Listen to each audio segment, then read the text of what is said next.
इदरीस, आपको उस हॉल में होना था, आप मुझे बता रहे थे आप शायद 10 साल से उस हॉल में जा रहे थे, तो ज़रा रिकॉल कर दीजिए कि ये हॉल क्या है, डिनर कैसा था, ताकि ज़रा माहौल बन जाए सवाल करने का अगला। जी बताइए। जी नहीं, इदरीस। बिल्कुल आप सही कह रहे हैं। ये देखें, ये जो हॉल है ये होटल समझे जाए, हिल्टन होटल। और ये जिस जैसे पाकिस्तान में हो ना कि कोई प्रेसिडेंट आ रहा है, वाइस प्रेसिडेंट आ रहा है, तो पूरा होटल बंद किया जाता है। इधर बिल्कुल नहीं होता ये, बल्कि जो रेगुलर गेस्ट हैं वो पैसे दे के आके उसी रात उसी होटल में रह सकते हैं। तो आप जैसे होटल एंटर करते हैं, लॉबी में सब लोग, कोई भी आम आदमी विदाउट सिक्योरिटी चेक घूम रहा होता है। और जब आप 2 फ्लोर नीचे जाते हैं, उसके बाद एक और हॉल होता है। उस हॉल में एक साइड पे पार्टीज हो रही होती हैं, डिफरेंट न्यूज़ ऑर्गेनाइजेशंस, रॉयटर्स कह लें, वॉल स्ट्रीट जर्नल कह लें।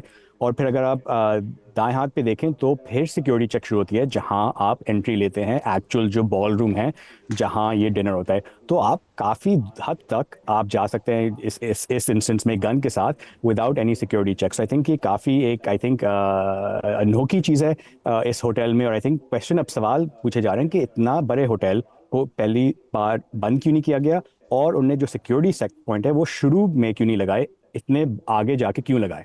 आप 9 साल से जा रहे हैं, 10वें साल भी आप जाते, अगर आप पाकिस्तान से ना ट्रैवल कर रहे होते, तो इससे पहले के जो सिक्योरिटी अरेंजमेंट्स होते हैं, अगर सदूर वहाँ पर कभी मौजूद हुए, तो उनमें और इन सिक्योरिटी अरेंजमेंट्स में आपको फ़र्क नज़र आया?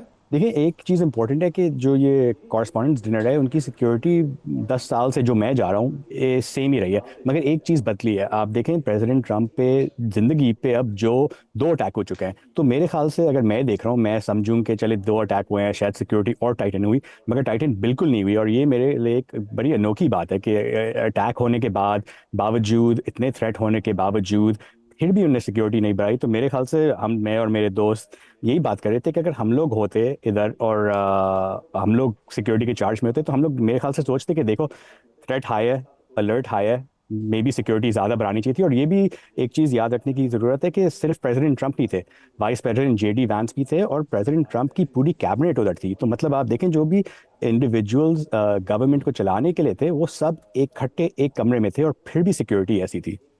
और जिसने सिक्योरिटी मुहैया करनी थी, कैश पटेल, वो भी उधर ही था। वो भी उधर ही था।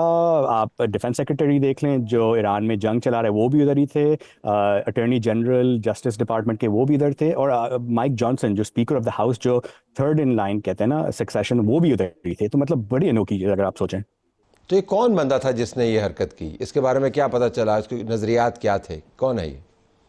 देखें, ये कोल थॉमस एलन 30 साल का है, कैलिफोर्निया से है, और ये काफ़ी पढ़ा लिखा है। इसने अपना अंडर ग्रेजुएट भी किया है कैलिफोर्निया यूनिवर्सिटी से, और कैलटेक से